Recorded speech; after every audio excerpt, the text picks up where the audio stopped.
were absolutely sure they'd be celebrating the first female president in U.S. history in November. And if you're still wondering the hell happened, right now this lady provides a lot of insight in her new memoir, What Happened? Please welcome, in her first talk show appearance since the debacle, Hillary Rodham Clinton.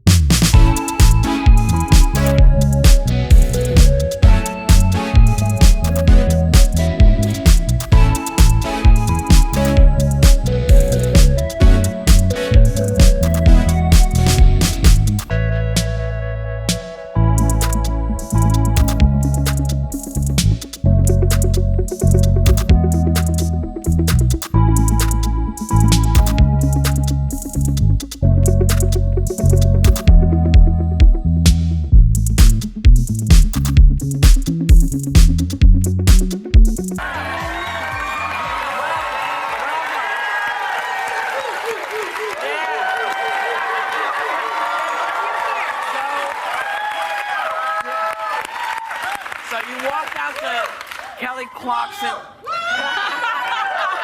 Kelly. Wow.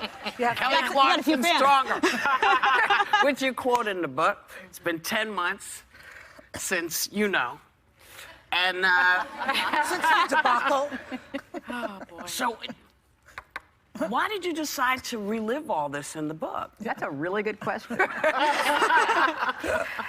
Well, first, I'm really happy to be here. Thank you. Thank you.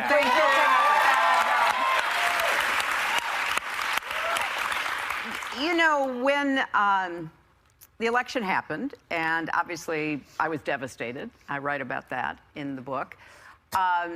I was doing everything I could to try to occupy myself. I was cleaning all my closets. I was taking long walks in the woods. I was playing with my dogs. I was catching up on sleep. But obviously, my mind was just going like, what happened? Yeah. What happened? And how did it happen? And what could I have done differently? Or what could have happened that didn't happen? Right. And the more I thought about it and started talking to people, that was one of the most common questions people asked me. Yeah. So I said, okay, I'm going to give this my best efforts to figure it out, to be as open, candid, self-reflective as possible. And it was really hard. You know, I decided to do it after the first of the year. And I dove into it, and it was so painful. Yeah. So I would, you know, write or read research or something, and then I'd go lie down. And I wanted to pull the curtain back because it wasn't just, in my mind, a story about me and losing an election. It really was a story about our country, a story about resilience, a story about, hey, where do we go from here? So the more I worked on it and wrote, the more I became convinced I had a pretty good idea about what happened, all the different factors, and it really was cathartic. So by the end of it, you know, my closets are disorganized again, and it felt good. It felt right to do. It was cathartic, and absolutely. And it's so good, and it's so raw, and it's so transparent. However, White House Press Secretary Sarah Sanders said yesterday that it's sad that the last chapter of your public life is now going to be defined by propping up book sales with false and reckless attacks.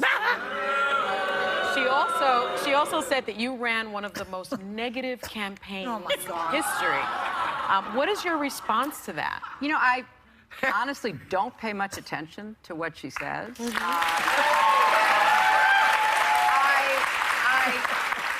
I think, unfortunately, and I don't say this with any glee, I'm sad about it, we're not getting the kind of information from this White House that we should have, whether you agree or disagree, whatever your party affiliation might be. And this goes to a deeper and larger question that I write about in the book.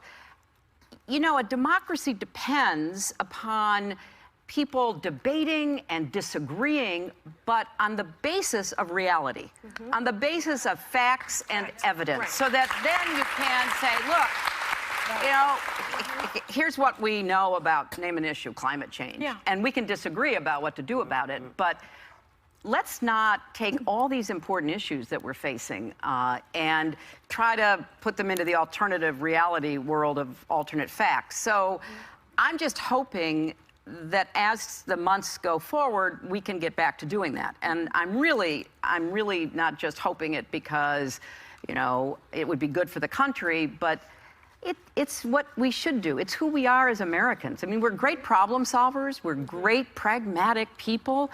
And we need to get back to working together, despite our differences, to solve our problems. And that's what I want to see. To be fair, it hasn't just been Republicans that have taken issue with the writing of this book. Some Democrats have come out as well, former campaign surrogates of yours, former fundraisers, and said, this book puts us in the past, and we want to move forward. We want to figure out where to take this party, how to succeed in the future, and this places us in the past. How do you respond to Democrats also coming out in criticism of your writing this? Well, I think they first should read the book. Yes. And they should read the book because what I try to do is to say, okay, here's what happened. I'm giving you my best assessment, the evidence that I have at my fingertips. But it's not just about the past.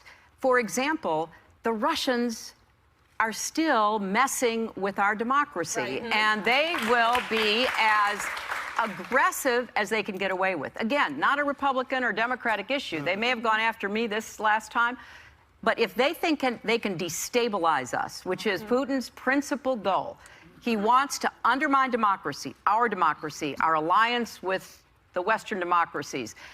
If he can succeed in that, we are all going to be worse off. So I say to my friends on Russia, on suppression of voters, particularly African-American and young voters, and sexism and misogyny, which are endemic in our system, and we ought to start talking about it. Right. So that's what I want to see happen. Okay. We agree with that. We totally agree with that. So, but you know, I was sure that you were going to win. I mean, let me take you back to that So was night. I. I know. I know you are. We were so joyous. We were talking before about that night when anxiety started to get to me. Right. And I was positive you were going to win. Everyone was, you know. And then when I saw that you weren't, and we showed a picture. I went into mourning. I had a veil. A black And I just, She did. This is not untrue. This is a I true had a story. veil. People were crying. Yeah. And then it was like at a certain moment, we were on the air. When I realized that you were not going to win, it was like, I felt like I had lost a friend or something. When did you actually connect that point that you were not going to win? Election night. Was there something that happened? Yes. I mean, and I argue in the book, and I am pleased that other independent analysts have reached the same conclusion. I would have won but for Jim Comey's letter on October the 28th. Now, people say, well, you know, but it was, you know, why would it have been so close? We have close elections. I mean, that is kind of the reality of our politics right now. But that stopped my momentum, and it really did cause enough people to move away from me. Some of them moved to Trump, some moved to third parties, some didn't vote, but the net effect was pretty clear. So I thought that I had gotten through it. I knew it hurt. I had no illusions about that. But as you said, Joy, everybody, not just our analysis or our research, everybody was saying the same thing. Trump himself thought you were going to win. His pollsters and he, because they were seeing the same information we were seeing. So it was a shock. I mean, I can't describe it any other way, because what I thought was going to happen is it would be a close, hard-fought campaign, but I would win, and then I was really looking forward to and had thought a lot about what I would do. So it wasn't until that night that it really hit me when some of the results came in that were contrary to what we and everybody else thought. Did you cry? Did Bill cry? No, we didn't cry that night, let me put it that way, because, first of all, I say in the book, and I write really painfully about what happened that night, I felt like I had to, you know, be strong for my family and my friends and my supporters, and I hadn't spent any time thinking about a concession speech, so I had to write one and then go deliver it the next day, and it wasn't until that was over and Bill and I got into the back seat of, you know, our car, and began to drive that I just felt like, oh, you know, the adrenaline was just gone. I'm going to leave you with something.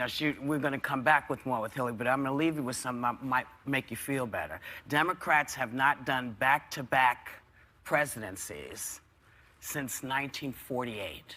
Yeah.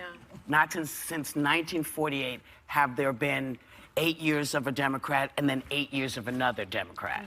So it might have been other stuff in there as well. Well, one of the first things I talk about in the book, because I really did want to explain, kind of pull the curtain back, and whether you're for me or against me or don't care about politics, which a lot of people still don't, despite how important it is, I wanted you to kind of think it through with me. And it's absolutely true that trying to succeed a two-term president of your own party is really difficult. Yeah. Because, you know, But you did win, in fact. well, I won the popular vote.